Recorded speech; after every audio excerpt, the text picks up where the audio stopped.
Sabi niya, naawa siya sa akin. Sabi niya sa akin, huwag ka na magtrabaho sa bundok. Siya na lang daw bahala magtrabaho. Para sa amin dalawa ng anak niya.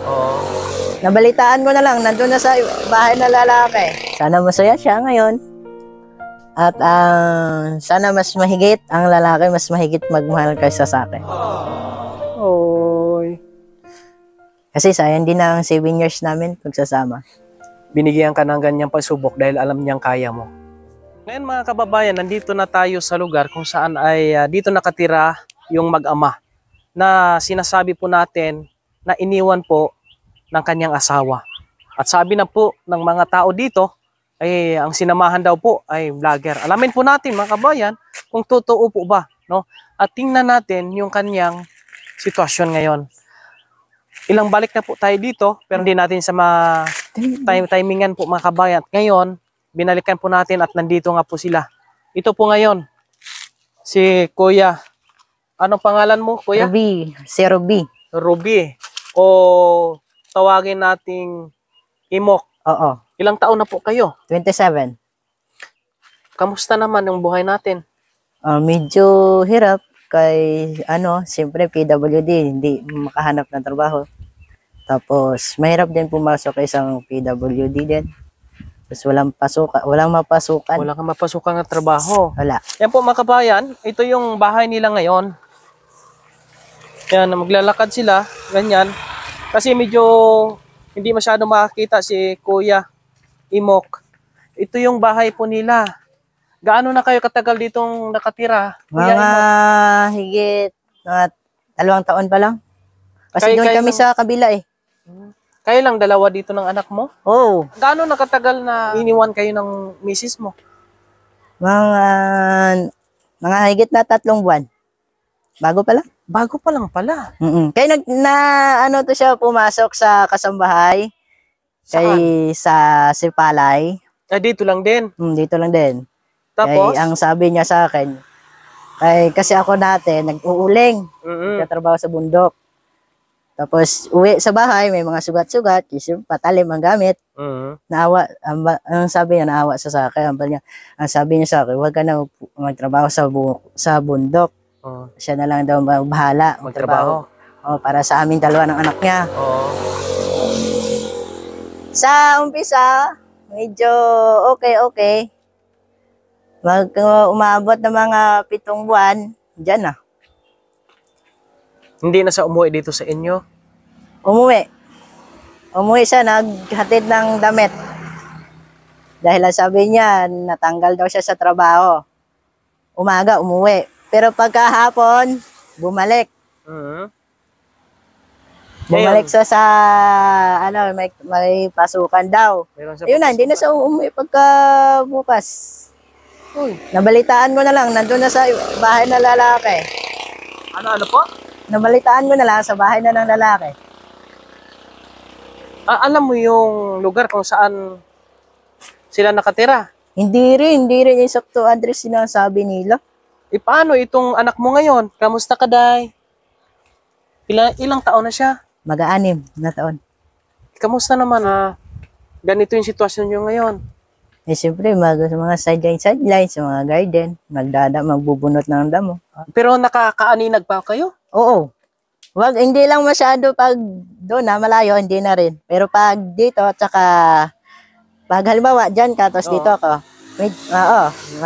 malinaw. Nakikita natin mga kabayan, napakahirap itong sitwasyon niya dahil PWD po siya at may alaga siyang anak, maliit.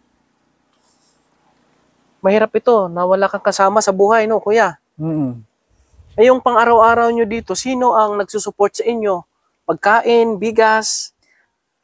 Wala lang din, ako lang din Siyempre may mga piyesta-piyesta nagsa-sideline. Mga singing contest. Ay, ibig sabihin, magaling ka kumanta? Hindi naman, medyo. Aba! Yan ang ginagamit ko pang bigas. Pista-pista, Ibig sabihin mga kabayan, si Kuya Imok, ang ginagawa niyang sideline para magkaroon sila ng bigas, kumakanta siya. Pwede mo kami masampulan. Nahiya ka. Nahiya siya. Nahiya. Pero ano yung mga kinakanta mo doon sa, sa perya? Sa mga mga depende, may mga Renz Verano, Michael Pangilinan. Try mo daw ng Renz Verano. Isang Renz Verano lang. Isang Renz Verano? Sige. Sige. Pakinggan po natin mga kabayan. Chorus na lang? Oo. Sige. Sige. Wala na bang halaga ang mga pangako mo? Kulang pa ang iyong mga dahilan. Alam kong iba na ang tinitibok ng puso mo. Para kay Mrs. ba yan? Ay, hindi. Hindi. Kasi ang kanta mo parang kay Mrs. Iba nang tinitibok ng puso ni Mrs. Ngayon mga kabayan, kita nyo naman yung sitwasyon ng bahay nila. Ito, yung bahay mo, trapal. Hindi pa naayos-ayos. Hindi pa. Wala naman akong trabaho kaya hindi ko na maayos. Mahirap yung trabaho. Kabayan, pwede natin tumatulungan po no sa ating mga sponsors, followers natin. Si Kuya Imok, nakikita natin ay kailangan niya talaga ng tulong para maging maayos, no? Hindi kayo mabasa sa ulan. Pwede pumasok sa balay mo. Halika. Pasok tayo da si Imok. Patingin ko lang. Ha? Medyo magulo pa ang bahay ko. Okay lang, basta makita lang natin. Nandito? Oo. Mga kabayan, kita mo naman, as in, nilagyan lang po ng ito, trapal. Kasi nga, wala pong kakayahan si Kuya Imok na gawin po ito. Ito. Dito, grabe ito mga kabayan, oh. Tingnan mo po. Tingnan mo. Diyan po sila natutulog. Pag umulan, mabasa kayo dito. Bago mula, natulo siya. Mga kabayan, pwede itong matulungan natin. Panawagan ako sa inyo ng tulong, mga kabayan, matulungan natin sila na maiayos ito. Kawawa itong mag-ama. Sus. Grabe.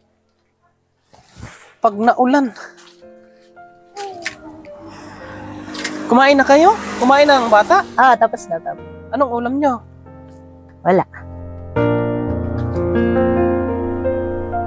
Grabe ito mga kabayan. Sana po ay mayroon pong ibang makahelp dito po sa kanila, bukod po sa atin. Meron tayong ibibigay sa kanila na bigas para po meron silang makain po mga kabayan. Ang hirap nito, no? Ang hirap na ganito yung sitwasyon nila. Sige Mon, kunin mo muna yung bigas doon. Bibigyan kita, Kuya Imok, ng bigas. Para Sige, meron kang thank bigas, you. ha? Opo. Grabe ito. My God. Ang kawawa dito yung bata. May yero naman po. Sino nagbigay ng yero, Kuya Imok? Sa akin lang din yan. Ikaw lang din nagbili? Oo. Grabe. Binili ko lang din yan. Anong gusto mong sabihin sa asawa mo? Sana masaya siya ngayon. At sana mas mahigit ang lalaki, mas mahigit magmahal kaysa sa akin. Oy. Kasi sayang din ang 7 years namin pagsasama. Grabe. Naninindig yung balahibo ko, Kuya. Oh. Pati balahibo mo, naninindig. Umiyak ka ba nang iniwan ka niya? Mga higit 1 linggo. Pero ito lang masasabi ko sa'yo, Kuya Imok. Ang Panginoon, binigyan ka ng ganyang pagsubok dahil alam niyang kaya mo. Tama? Alam niya na mayroon pang taong higit sa kanya na para sa inyo. Para sa inyong anak. Naniniwala ka ba na ang Panginoon ang gumagawa ng kaparaanan para maibigay niya sa inyo yung blessing na para sa iyo? Baka ito na po yung umpisa, Kuya Imok, na ang blessing ay ipagkaloob sa iyo ng Panginoon. Dahil sa iyong nararanasan, nandyan ka pa rin tumatayo para sa maliit mong anak na maitaguyod mo siya hanggang paglaki. na hindi mo na kailanganin siya, yung asawa mo na gumawa na sa'yo ng ganon. Siguro pag gumanda yung bahay mo, baka bumalik sa sa'yo. Hindi ko rin alam. Pero kung babalik man sa sa'yo, tatanggapin mo pa ba? Hindi. Hindi na.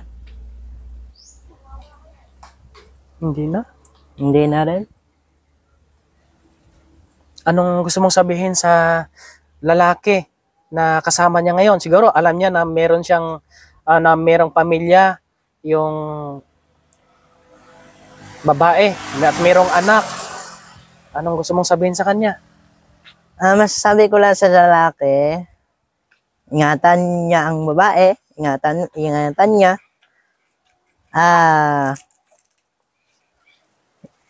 Yun lang. Ayan po, no? Maikli lang. Napakabait ni Kuya Imok. Kung mga iba-ibang lalaki lang yon, ay talagang siguro ang iba pabayaan na lang yung anak, no? Dahil hindi kayo nakayanan, yung sakit. Pero ikaw, nakita ko na malakas ka. Kaya sabi ko, nung nakita ko itong sitwasyon nyo dito, hindi na ako hindi ako bumitaw hanggang na magkaharap tayo, magkausap tayo, mga kabayan. Yung bahay na ito, ikaw lang naggawa nito? Ang iba. Tumulong sa'yo? Oo. Gagawa ako ng paraan.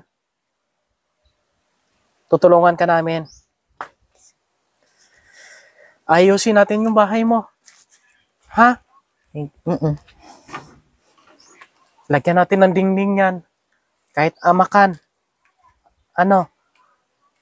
Para may magsilbing takip pag tag-ulan, maiayos natin ito. Hanapan kita ng makatuwang din po sa atin. Kawawa ito.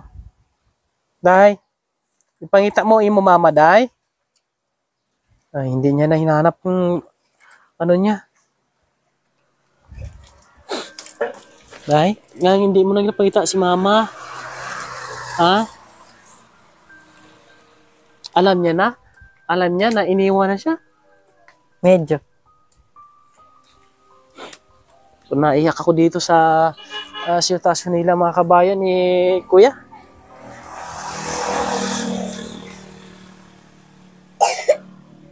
Ay, grabe.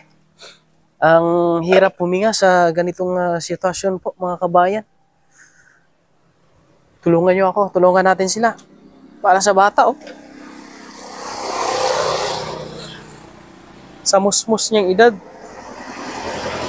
Ganun na yung nararanasan niya, no? Masakit.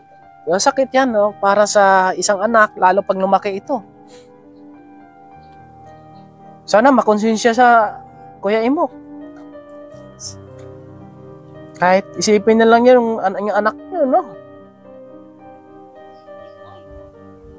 Baka ho, ito yung maging daan, yung vlogs natin, maging daan para bumalik sa inyo. Pero sabi mo kanina, ayaw mo nang tangkapin.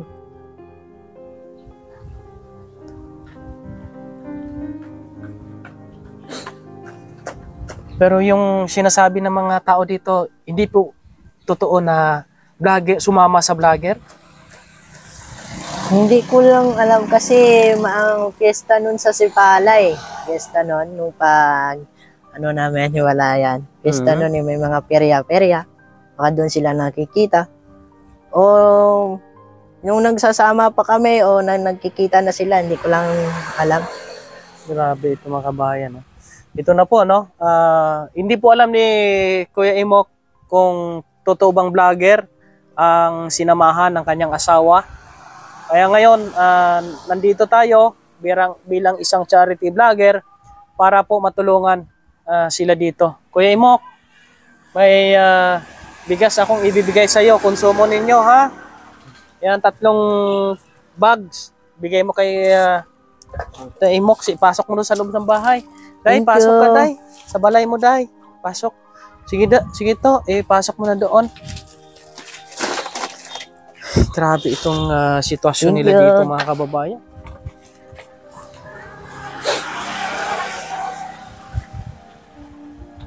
napakahirap itong sitwasyon, lalo na si Kuya, isang PWD, wala pong mapasok ang trabaho. Nag-try ka na bang mag-apply? Hindi pa naman.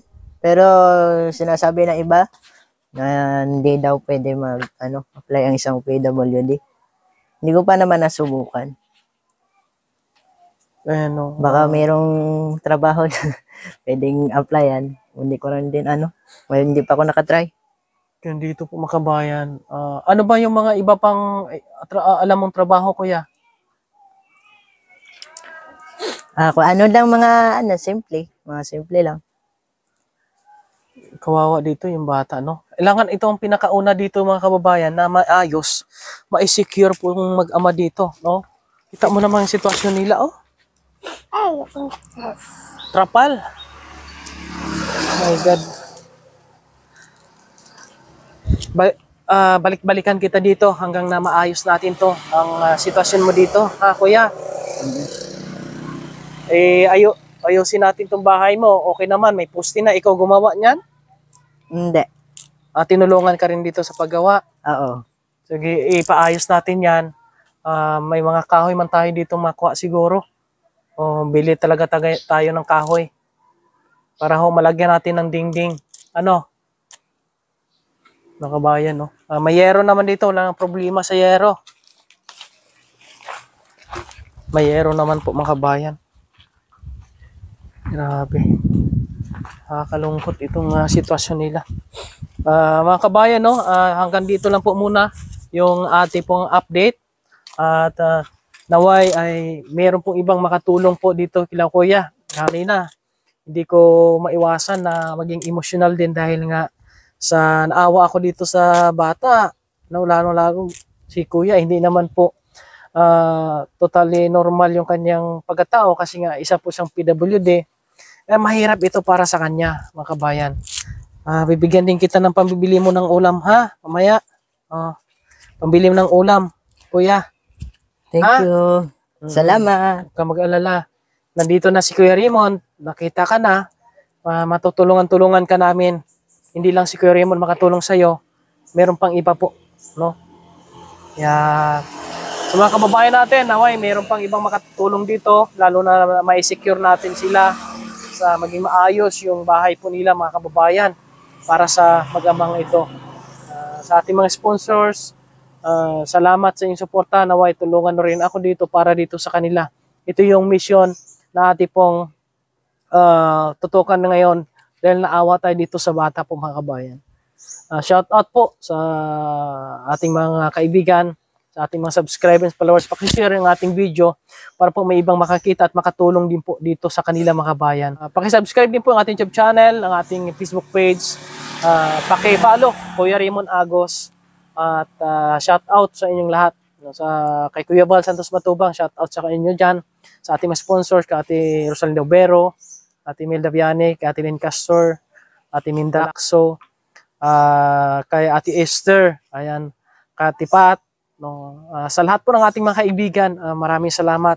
Kuya, pakalakas ka lang. Kaya mo yan. Hindi ka naman bibigyan ng Panginoon ng ganitong pagsubok kung hindi mo kaya. No.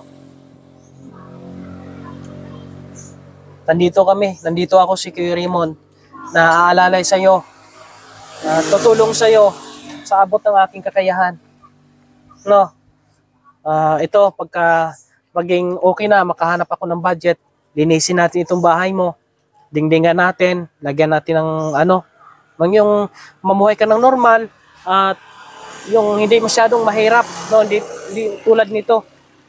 Sakali mang magkaroon ka ng pagkakataon na ikaw ay magkaroon ng tindahan dito, pwede, no? Pwede, no? Para dito ka na lang, no? Pwede din. Yan po, mga kabayan. Maraming salamat sa inyong lahat, and God bless.